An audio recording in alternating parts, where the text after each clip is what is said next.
सर्वेभ्यो नमो नमः। कक्षा में उपस्थित सभी सदस्यों का आदर सहित अभिवादन एवं स्वागत भी। सभी सदस्य अपने अपने इष्ट देव का ध्यान करें। माता गायत्री के मंत्रों का एक बार उच्चारण अवश्य कर ले। साथ ही अपने प्रेरणा के स्रोत एवं अपने गुरुजनों को अंतर्मन से अभिवादन कर ले। हम लोगों के द्वारा प्रतिदिन कुंडली फलादेश पर आधारित कक्षा आयोजित की जाती है।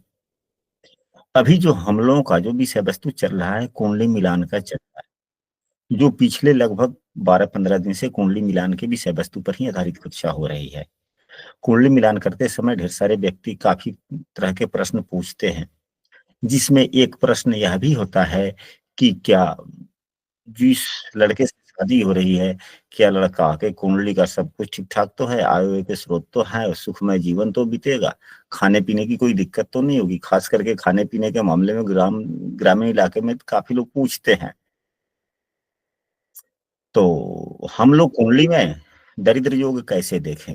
दरिद्रता योग एक ऐसा दोष है जो व्यक्तित्व को खराब करता है एवं उसके गुणों को भी नष्ट कर देता है।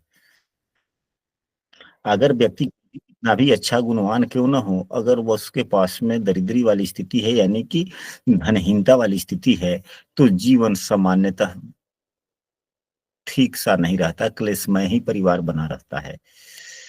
तो इस दोष का भी ध्यानपूर्वक विचार करना चाहिए। कल की कक्षा में हम लोगों ने दो प्रमुख सूत्र पर चर्चा किया था। दो सूत्र यह थे कि यदि अष्टम भाव का स्वामी नवम भाव के स्वामी से बलवान हो, कौन बलवान हो एवं कौन कमजोर हो, इस पर विस्तृत रूप से हम लोगों ने चर्चा भी कल किया था कि अगर नवम भाव का स्वामी बलवान है तो व्यक्ति का जीवन सुखमय होता है। अगर अगर अष्टम भाव का स्वामी बलवान होता है तो जीवन दुखमय होता है। इस उदाहरण कुंडली में अष्टम भाव का स्वामी चंद्रमा मजबूत है, जो अपने प्रथम दृष्टिया अपने उच्च राशि में है।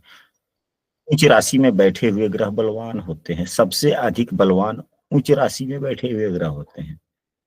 सूर्यदेव पंचम भाव नवम भाव के स्वामी हैं, जो अपने शत्रु राशि में है। प्रथम दृष्टिया यह कमजोर हो गए, शनि की राशि में है। इन लोगों को नवमांश में भी देखा जाए तो चंद्रमा नवमांश में भी उच्च का ही है, यानी कि उच्च का वर्गोत्तम हो गया, यह बहुत ही ज्यादा बलवान हो गया। सूर्यदेव को देखा जाए तो सूर्यदेव भी नवमांश में उच्च के हो गए हैं। तो यह भी हम लोगों ने पूर्व की कक्षा में पढ़ा है कि यदि कोई ग्रह चाहे वह लग्न कुंडली में नीच का ही क्यों ना हो, लेकिन अगर नवमांश में उच्च का हो जाता है तो वह उच्च के जैसा फल देता है। तो यहाँ पर चंद्रमा एवं सूर्य दोनों की स्थिति बराबर हो गई। बलवान तो काफी हो गया, परंतु और भी स्थितियां होती है। यहाँ पर सूर्य के साथ में राहु भी युक्त है, तो यह ग्रहण योग में हो गया सूर्य, यानी कि पितृदोष जिसे कहते हैं। और यही युति अगर लग्न कुंडली में भी राहु से युत है और नवमांश कुंडली में भी सूर्य राहु से युत है, तो यह ग्रहण योग 100% प्रभावी हो गया, यानी कि सूर्य यहाँ पर कमजोर हो गया, खराब हो गया। सूर्य खराब हो गया और चंद्रमा ठीक है, मजबूत है। चंद्रमा मजबूत हो गया, इसलिए यह जो दरिद्र योग है, दरिद्र योग के पहले सूत्र इस कुंडली पर लागू प्रभावी हो भी रहे हैं। दूसरा सूत्र हम लोगों ने कल पढ़ा था कि यदि बृहस्पति लग्नेश होकर बृहस्पति स्वयं लग्नेश हो जाए और कुंडली के बुरे भाव में बैठे हों या अस्तगत हो, खराब हो, तो यानी कि देवगुरु बृहस्पति लग्नेश होकर खराब हो, इसमें दो बातें आ जाती है कि देवगुरु बृहस्पति धन के भी कारक है, धन के संचय के भी कारक है, बुद्धि के भी कारक है, हमारे गुरुजनों के भी कारक है, कार्य के कारक है एवं आय के भी कारक हैं।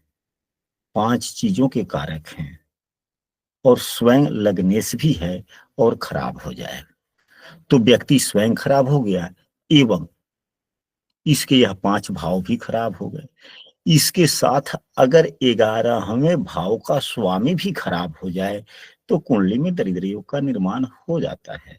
इस उदाहरण कुंडली में लगने से देवगुरु बृहस्पति तो हैं, लेकिन अपने स्वराशि के ही हैं, मजबूत हैं, स्वराशि के हैं, मजबूत हैं एवं केंद्र में भी हैं।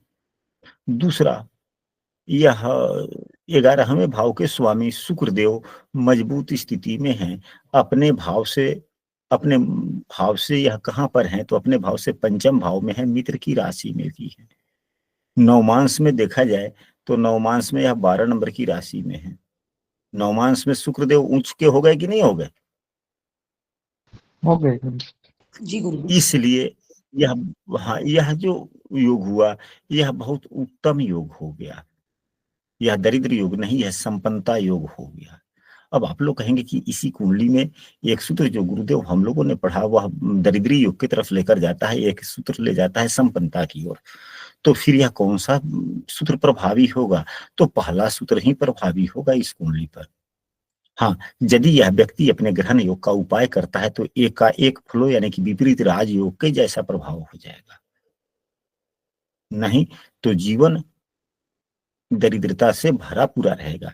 इस प्रकार की यदि कुंडली हो तो व्यक्ति को आजीवन ही अमावस्या व्रत करना चाहिए, या हमेशा समयानुसार जब जब याद पड़ जाए तब तब अपने पितरों के नाम पर कुछ दान पुण्य करें, अपने पूर्वजों को याद करें, नमन करें, कोई भी काम शुरू करने से पहले उनका आशीर्वाद लें। अपने आप यह दुखमय जीवन समाप्त होकर सुखमय होता चला जाएगा। अब इसके बाद में हम लोग चलते हैं तीसरे सूत्र पर। दो सूत्र तो हम लोगों ने चर्चा किया, अब हम लोग तीसरे सूत्र पर चर्चा करते हैं। मेरा बोर्ड साफ करना दीजिए।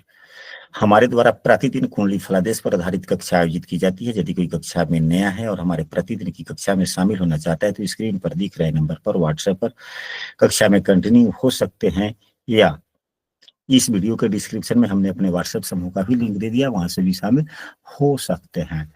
गुरु मंगल शनि बुध, गुरु मंगल शनि बुध, ये सभी क्या हैं? देव गुरु बृहस्पति हमारे ज्ञान है, बुध देव भी ज्ञान है। बुध देव हमारे कार्यों के प्रति काफी सकारात्मक रवैया रखते हैं। हमारा आय कुछ भी हो लेकिन आदान प्रदान तो होता ही है।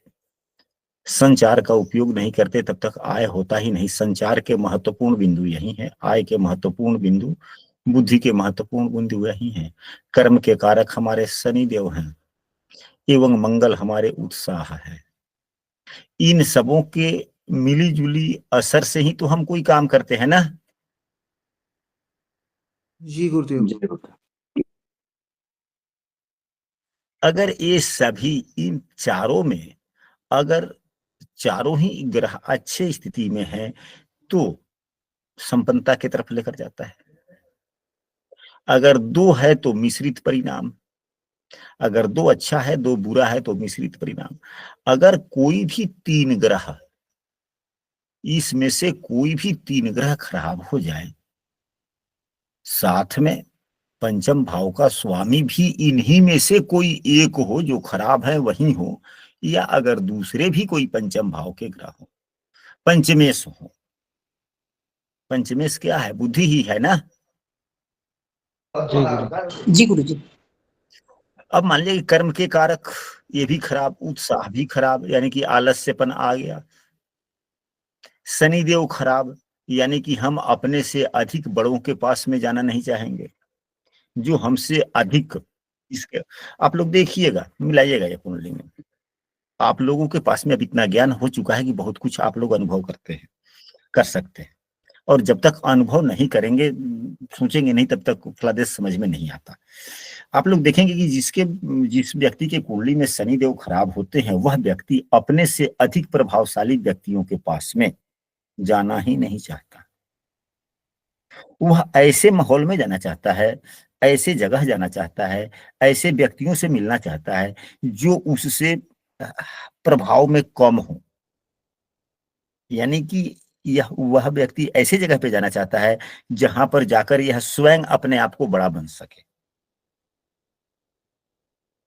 तो जब ऐसे माहौल में व्यक्ति जाता है, आप ही हैं, हम हैं, कुछ बातें ऐसी होती है कि सूत्रों से अलग हटकर, पुस्तकों की बातों से अलग हटकर हम लोगों को समझना होता है। अगर हम अपने से अधिक प्रभावशाली व्यक्ति के पास में जाते हैं, ईश्वर का नियम है, ग्रहों के अनुसार ही पुस्तकों में भी कहीं-कहीं देखने को मिलता है, आपके गुरुजन भी कहते होंगे, आप लोगों ने भी पढ़ा होगा कि जस पिंडम तस ब्रह्मांडम, जस ब्रह्मांडम तस पिंडम। मतलब जैसा ब्रह्मांड तो वैसा हम, जैसे हम वैसे ब्रह्मांड। यानी कि आप अपने आप को कोई ना कोई ईश्वर के अवतार ही समझें। जब ईश्वर का अंश हमारे अंदर है तो हैं। तो जब ग्रहों से तरंगे निकलती हैं, उसी प्रकार हमारे शरीर से भी तरंग निकलता है, हमारे ही नहीं सभी व्यक्तियों के शरीर से। तो अगर हम अधिक प्रतिभाशाली व्यक्ति के पास में जाते हैं, जिसके शनि अच्छे होते हैं, वह व्यक्ति सामान्यतः अपने से अधिक प्रतिभाशाली व्यक्तियों के पास में जाता है, समय बिताना चाहता है। तो अधिक प्रतिभाशाली व्यक्ति के शरीरों से तरंग निकलता है, जो ऊर्जावान होता है, और इस व्यक्ति से वह अधिक बलवान और अधिक अच्छा दिशा देने वाला वह तरंग होता है। तो वह तरंग इसे अवशोषित करता है व्यक्ति। तो उस तरंग के प्रभाव से इसका भी कार्यों का विकास होता है। और जिसके शनि देव खराब होते हैं, वह व्यक्ति जो होता है वह अपने से प्रतिभाशाली व्यक्ति के पास में कम जाता है, न के बराबर। तो इसे अच्छे तरंग नहीं मिले, और यह जो भी जाता है तो अपने से छोटे व्यक्ति के पास में जाएगा, प्रतिभा कम होगा उसके पास में जाएगा।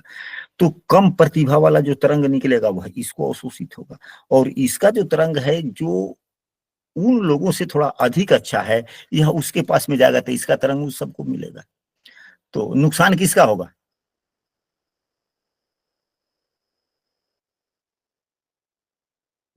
व्यक्ति को होगा। तो ऐसी जिसके शनि देव खराब होते हैं, हम लोग वैसे अक्सर कहते हैं कि ठीक है, आप अपने से बड़े व्यक्तियों के पास में समय बिताने का प्रयास करें, उसके साथ रहने का प्रयास करें।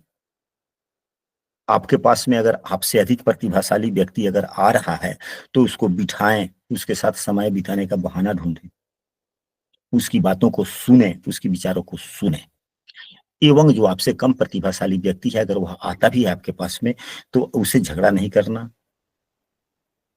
हाँ, वो आता है जिस काम के लिए आया, तुरंत आप अपने काम को छोड़ दे, उसके काम को करे। हाँ भैया ठीक है, अभी मेरे पास में अब फुर्सत नहीं है, तुम्हारी बात समाप्त हुई, अब तुम जा सकते हो, हमें अपना काम करना है। भले अपना काम हो या ना हो, लेकिन उसके साथ में कम समय बिताएं, और अपने से अधिक प्रतिभाशाली के व्यक्ति को साथ ही से बताएं।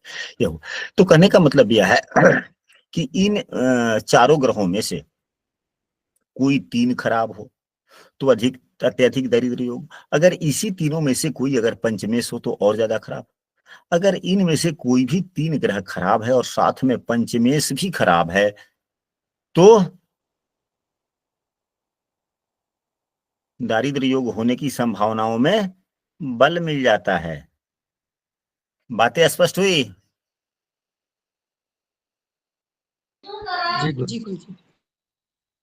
अब इसके बाद में नवम भाव में खास करके शनि देव हों, नवम भाव में खास करके शनि देव हों और स्थिति अच्छी ना हो, तो या शनि देव नवम भाव में हो और अपने शत्रु राशि के शत्रु ग्रह के द्वारा देखे जाते हो, खास करके मंगल देव से,